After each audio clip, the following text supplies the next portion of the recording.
কেমন আছেন সবাই? এখন রাত 10:30, মানে 10:31 মতো বাজে। তো আমি রাত 8টা থেকে আমি হচ্ছে পিঠা বানানো শুরু করছি। আমার অনেক ধৈর্য, আর আমি অনেক লক্ষ্মী মেয়ে। আলসি টাইপের না, অলস না আমি আর কি। যাই হোক, আর আজকে আমি নতুন একটা পিঠা বানাইলাম। সেটার নাম হচ্ছে, আমাদের ফরিদপুরি ভাষায় বলে তেলপোয়া, আপনাদের ভাষায় কী বলে আমি জানি না। সো পিঠাটা বানাইতে আমার মোটামুটি ভালো সময় লেগেছে। এখন কথা হচ্ছে যে পিঠাটা অনেক মজা হয়েছে, আর যেহেতু এই সুন্দর হাত দিয়ে বানাইছি, সো আরও মজা হয়েছে। তো ফাইনালি পিঠার লুকটা আমি আপনাদের দেখাই। যদিও এত সুন্দর হয়েছে, মানে এটাকে আসলে তেলপোয়া না দিয়ে অন্য কোনো পিঠার নাম দেওয়া উচিত। আমি জানি না, আপনাদের যদি মনে হয় এটা অন্য কোনো পিঠার নাম দিবেন তো দিতে পারেন। আমি দেখাই আপনাদের।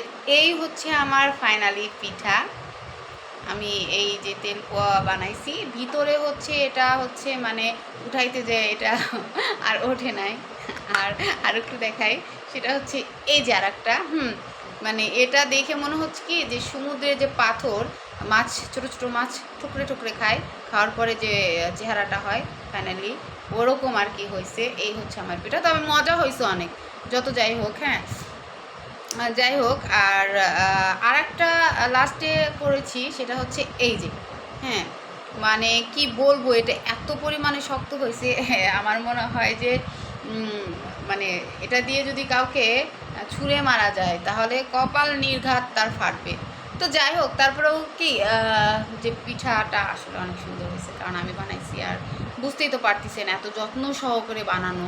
সো অনেক মজা হয়েছে। তো আপনারা তো কেউ খাইতে পারবেন না, সো আমি খেয়ে দেখাই।